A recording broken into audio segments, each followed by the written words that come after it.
it is infuriating that constantly we return to this issue and discover that when we think we've had all the facts disclosed by the Metropolitan Police and others that have been involved, we find that they haven't and that there is more coming out. And that is incredibly irritating.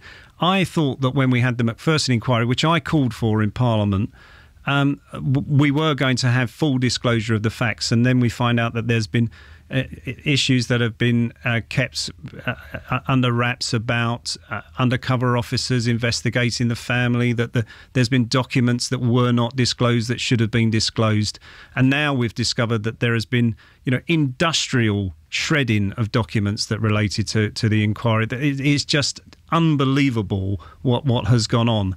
I've written to the Home Secretary seeking assurances that the documents that are currently held by the Metropolitan Police are secure, and these don't just relate to the investigation into Stephen Lawrence's murder, but also to the murder of Daniel Morgan. Yeah. And these documents may have evidence about people who were involved in the investigation into Stephen's murder that may have been involved in corrupt activities. Now, we need to get to the bottom of that, and we need to know that the documents that are currently held by the Met are secure.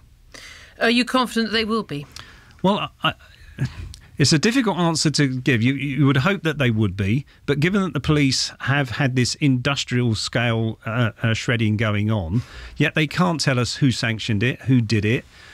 So how can we take them at their word that the documents are secure when that sort of thing has been going on? It is extraordinary, isn't it?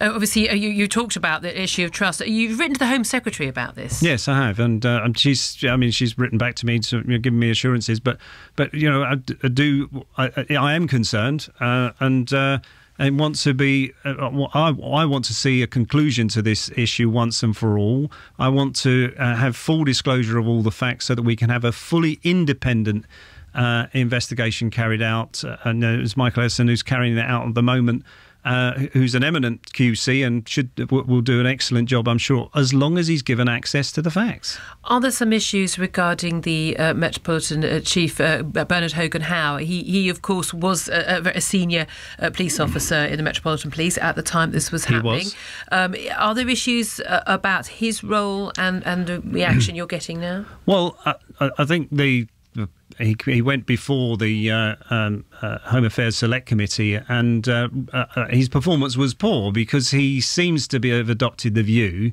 that if no one speaks to him about these issues, then he can't be asked about them. And I think as he is the head person at the Metropolitan Police, that is not a satisfactory position for him to adopt. Indeed.